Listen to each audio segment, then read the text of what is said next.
Olá, caríssimo telespectador da Rede Século XXI, obrigado pela sua audiência. Começamos mais uma semana com o dia mais importante da semana, que é o domingo, dia do Senhor. Esse é o sentido da palavra domingo. No final dessa tarde maravilhosa, nos encontramos para, durante os próximos 30 minutos, refletir sobre o argumento para o qual dedicamos o programa anterior, Escravos da Virgem Maria. Uma expressão que, na verdade, denota uma devoção que tem, ao longo dos séculos da Igreja, por que não dizer, assumido proporções cada vez maiores. A devoção à bem-aventurada Virgem Maria é uma característica da Igreja Católica, é uma característica da catolicidade. Mas é preciso compreender bem em que sentido nós falamos que o cristão, quando nós nos consideramos escravos da Virgem Maria, essa escravidão tem fundamentação bíblica, essa escravidão tem respaldo, tem alicerce na Santa Palavra de Deus. Alguns dos escravos de Maria também costumam ostentar um sinal visível desta escravidão e utilizam algumas correntinhas como expressão visível dessa subordinação no amor, evidentemente, à Santíssima Mãe de Deus. A finalidade desses programas é investigar, antes de tudo, na Palavra de Deus e depois na doutrina da Santa Igreja, nos padres da Igreja, nos santos da Igreja, essa devoção, essa expressão, para que nem descambemos para a possibilidade não aceitável, absurda, de negar essa afirmação, essa devoção, nem também de superestimar o papel da bem-aventurada Virgem Maria no plano da salvação. É o justo equilíbrio que nós queremos buscar e a finalidade desses programas é exatamente esta: conhecer o que a Santa Igreja, o que a Santa Palavra de Deus escrita dizem a respeito do argumento. A palavra escravo ou servo, ambas são sinônimas, tanto no Antigo Testamento como no Novo Testamento, tem dois significados: o significado próprio e o significado figurado.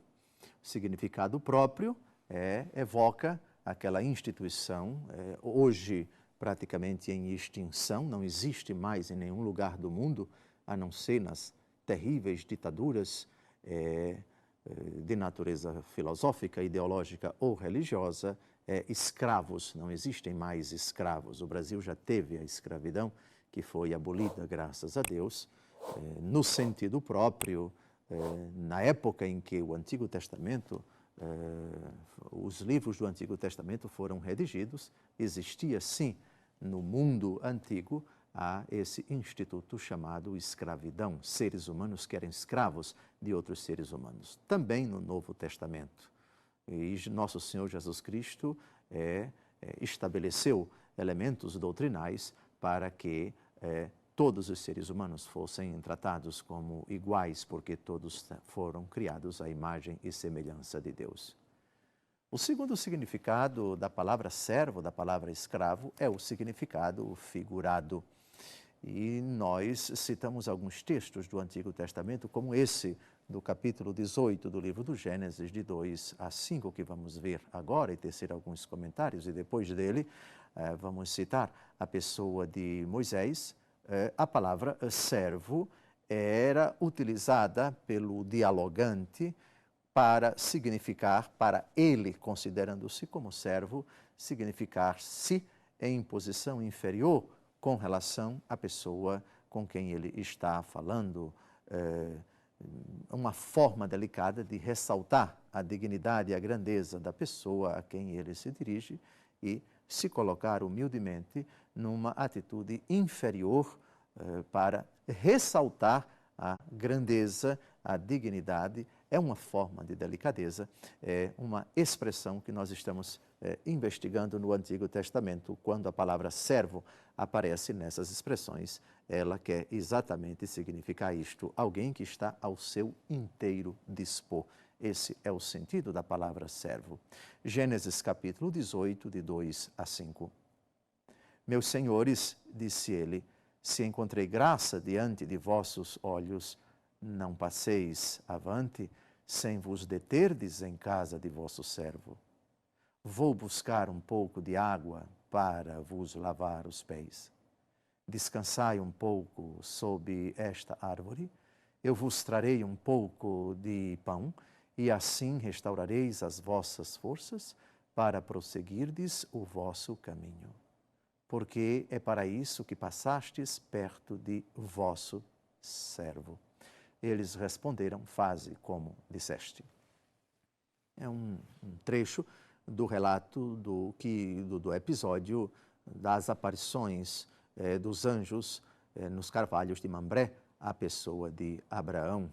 Abraão não sabe que eles são anjos, que eles são enviados de Deus, mas os trata como se fossem seres humanos. Eles se materializaram e Abraão expressa aquela mentalidade daquele tempo. São visitas ilustres e ele se considera como servo e tais pessoas como seu senhor. Servo, aqui no sentido figurado. Aqui é muito importante que a gente matize bem essa ideia para que não cometamos o risco, cometamos o erro de dizer que quando a palavra escravo aparece na Bíblia, necessariamente aquela palavra tem um sentido próprio. Nem sempre. Aqui tem o sentido figurado. Como aqui também, Moisés dialoga com o Senhor e se considera como servo, como escravo. Êxodo capítulo 4, versículo 10. Moisés disse ao Senhor: Senhor, eu não tenho o dom da palavra, nunca o tive, nem mesmo depois que falastes ao vosso servo. Tenho a boca e a língua pesadas. É a primeira vez que o Senhor Deus aparece a Moisés e o convida para realizar a espinhosa missão de ser instrumento de Deus à frente do povo hebreu que está sendo oprimido pelo faraó. E Moisés retruca, mas esse retrucar de Moisés não vai adiantar muita coisa. Moisés tem a limitação do falar. Moisés era provavelmente gago e chama aqui o Senhor de Senhor, no sentido estrito, porque ele é o Todo-Poderoso, é Deus o Altíssimo, e se considera como servo. Também aqui há de se entender a palavra servo no sentido figurado. A criatura nunca é escrava do Criador, como se não tivesse vontade própria, como se fosse uma coisa, como se fosse um objeto, como se fosse um animal diante de Deus, absolutamente. Agora, nós vamos ainda no livro do Gênesis, capítulo 26, versículo 24, a pessoa de Isaque, filho de Abraão.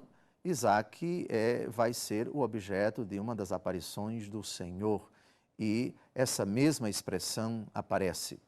Eu insisto em várias citações do Antigo Testamento, porque quando chegarmos no cerne da questão, servos de Maria, servos de Deus, servos do Senhor, servos uns dos outros, ou escravo, o que é a mesma coisa, nós já tenhamos bem consolidada essa ideia que remonta ao Antigo Testamento. A expressão servo, no trato com Deus, no trato com o próximo, no trato com os santos, ela é perfeitamente legítima nesse sentido figurado. Gênesis, capítulo 26, versículo 24.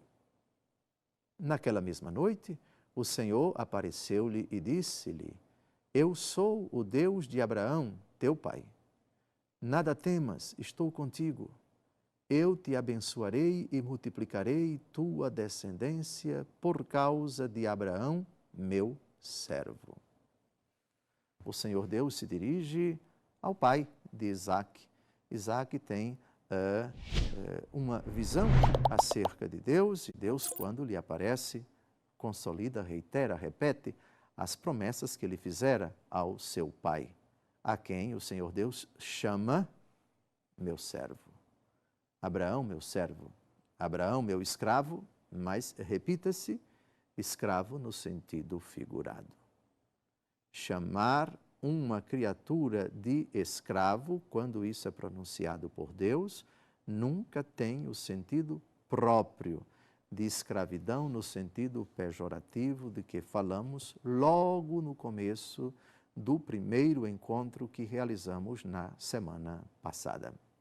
O Salmo 88, não vamos citá-lo agora, coloca nos lábios de Deus a expressão encontrei Davi, meu servo, sagrei-o com meu óleo santo, etc. Essa expressão já aparece no segundo livro de Samuel, capítulo 3, versículo 18. Davi, servo de Deus. Vamos ao texto. Fazei-o, pois, agora, porque o Senhor disse de Davi, por meio de Davi, meu servo, livrarei o meu povo de Israel da mão dos filisteus e de todos os seus inimigos. Servo, eu insisto, uma palavra que tem dois significados, o próprio e o figurado. Quando Deus chama uma criatura de servo, essa criatura significa aquele que me é disponível, aquele que está sempre aberto a mim, aquele que nunca é hostil a mim, aquele que me é obediente. Portanto, é uma servidão positiva, é uma condição servil, mas positiva. Isso é importante para que quando tratarmos no Novo Testamento servos de Maria, escravos de Maria, não tiremos conclusões equivocadas como se essa expressão devesse ser entendida no sentido próprio do termo. No segundo bloco, nós entraremos ainda no Antigo Testamento sobre esse termo, quando pela primeira vez o Messias vai ser chamado de servo. E depois terminaremos essa parte do Antigo Testamento e já entraremos no Novo Testamento. É muito importante que textos da Escritura que tratam dessa expressão servo, escravo, sejam evocados, sejam matizados, para que a expressão servos de Maria, escravos de Maria, não suscite nenhuma dúvida, nenhuma dificuldade, nenhuma perplexidade no coração dos católicos. E vamos terminar hoje com esse bloco a nossa investigação no Antigo Testamento. O livro de Jó começa com um diálogo entre Deus Todo-Poderoso e o diabo. O diabo se apresenta diante de Deus para pedir autorização para tentar Jó, o homem justo, o homem reto, que faz sempre a vontade de Deus. Então, nessa audiência, digamos assim, que o diabo pede a Deus Todo-Poderoso, vejam só como Deus chama Jó. Livro de Jó, capítulo 1, versículo 8, é o Senhor falando ao diabo, a Satanás.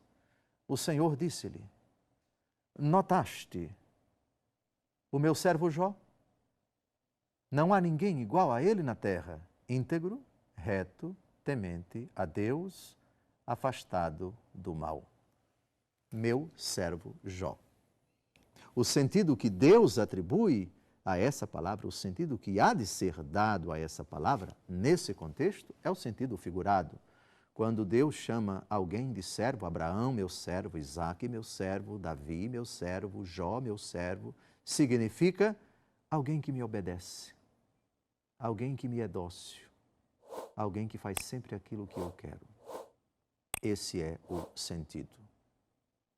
Aliás, pulemos agora para o Salmo, porque o Salmo 100, versículo 6, aplica essa expressão ao homem reto.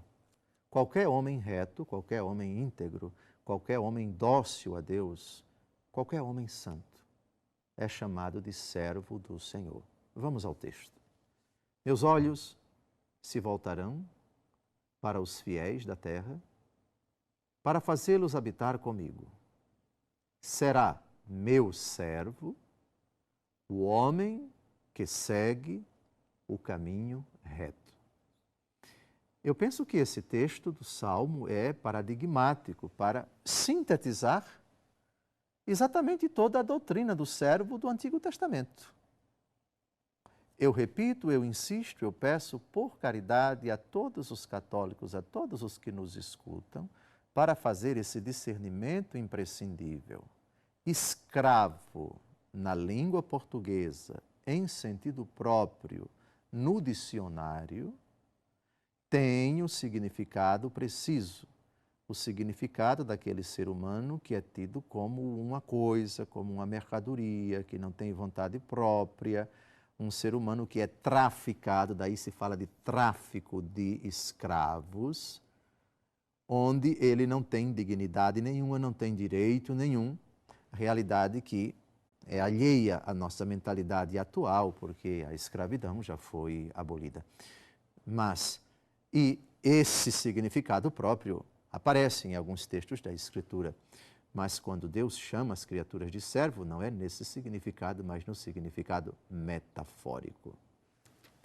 Agora, nós vamos à primeira vez na Bíblia em que se fala do Messias, aquele personagem ungido do Senhor, que nós cristãos professamos que é nosso Senhor Jesus Cristo, que ele viria na condição de servo.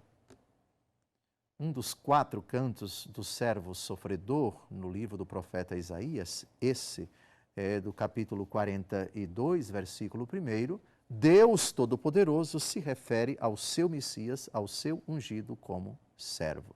Aliás, nós sabemos e vamos citar quando chegarmos ao Novo Testamento, que no hino cristológico da carta aos Filipenses, capítulo 2, de 6 a 11, São Paulo chama nosso Senhor Jesus Cristo também de servo, assumiu a condição de escravo e encontrou-se sob forma humana e fez-se obediente até a morte e morte de cruz. Mas vamos ao texto, a primeira vez que o Messias é chamado de servo. Eis meu servo, que eu amparo, meu eleito, ao qual dou a minha afeição. Faço repousar sobre ele meu espírito, para que leve às nações a verdadeira religião. O Messias é servo à medida em que ele, é a leitura cristã que nós fazemos dessa profecia, sempre com o apóstolo Paulo, tendo a condição divina, não se apegou ociosamente a tal prerrogativa e veio a encontrar-se na condição de servo. Deus se torna servo quando ele se reclina sobre aqueles em função dos quais ele veio para salvá-los. É nesse sentido. Os outros cantos do servo sofredor, Isaías 52, Isaías 53, são muitos os textos a respeito do Messias. Não é o momento, não é a ocasião. Ficaríamos muito tempo aqui tratando dessas profecias, mas basta citar uma, e essa é uma das mais importantes.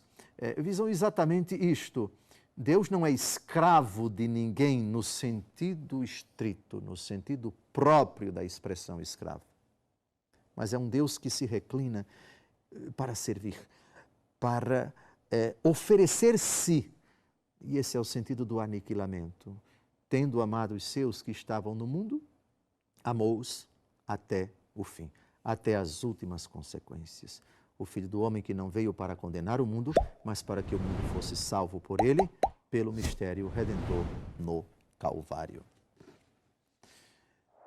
Se o Messias é chamado de servo, Israel, que é a esposa do Senhor, que é a nação eleita, também é chamada de serva. Vamos ver essa profecia em 2 versículos do capítulo 44 do livro do profeta Isaías. Agora escuta, Jacó, meu servo, Israel, a quem escolhi. Lembra-te dessas coisas, Jacó. Recorda-te, Israel, que tu és meu servo. Eu te formei, tu és meu servo, Israel. Não posso esquecer-te. O relacionamento de Deus Todo-Poderoso com Israel pode ser definido como uma relação de senhor e de vassalo. O vassalo é o escravo, mas nessa situação, quando a polarização é de um lado Deus, do outro lado o seu povo, nunca. A expressão servo pode ser interpretada no sentido próprio. Deus criou o homem livre, portanto, com a capacidade de escolha que ele há de conservar, de respeitar, de tutelar sempre. E, portanto, por causa disso, um homem, dois homens, três homens, todos os que integram a nação de Israel, e daí a própria nação de Israel é serva enquanto foi amada por Deus, foi escolhida por Deus para obedecer a Deus. Obedecereis aos meus mandamentos, se cumprirdes os meus preceitos. Ouve, ó Israel, observai os meus preceitos. E são tantas as exortações de Deus ao povo eleito no Antigo Testamento. Enquanto Israel obedece, Israel é dócil. E é nessa docilidade que há de ser entendida a expressão servo. Israel, meu servo. Está terminando mais um programa. Terminamos com esse segundo programa todas as citações do Antigo Testamento sobre esse argumento servo. No programa da semana que vem, vamos tratar somente de textos do Novo Testamento, a começar do texto famoso, eis aqui a serva do Senhor, justamente para que matizemos bem essa ideia profundamente verdadeira, profundamente bíblica, que denota a sadia, a sã, a cristalina, a autêntica piedade mariana. Quem é devoto de Nossa Senhora, mesmo que não diga, mesmo que não fale, mesmo que não se autoproclame, mas na verdade é servo de Maria. Mas o cristão sabe, por aquilo que já vimos até agora, mas pelos textos que investigaremos no Novo Testamento, e a parte mais importante, por favor, na semana que vem, com o papel na mão, com a caneta na mão e com a Bíblia aberta, esses textos serão de fundamental importância para que o cristão, retamente formado na Santa Palavra de Deus e na doutrina da Igreja, diga: não, eu sou servo não apenas de Deus, num sentido, mas sou servo também de todas as pessoas, em outro sentido, e particularmente servo de Maria, num sentido único. São vários os sentidos, vários os graus, várias as significações, cada uma com uma peculiaridade quando se utiliza a expressão servo na relação com Deus, na relação com os santos, ou seja, na relação com os amigos de Deus que já estão na glória, na relação com todos os irmãos na fé e na relação com todos os seres humanos. Só não somos servos do diabo. Porém, nós vamos ver textos em que, em determinadas situações, deixamos de ser servos de Deus e nos tornamos servos do demônio. Depende da nossa decisão, depende da nossa impostação, depende da nossa resposta às fustigações do inimigo ou às dóceis palavras do Senhor que nos chama à conversão. Obrigado pela sua audiência, uma santa semana para você. No próximo domingo, 5 da tarde, com a Bíblia aberta. Esteja diante do televisor, sintonizado na Rede Século XXI, para darmos continuidade a esse fascinante argumento. Uma santa semana, Deus lhe abençoe.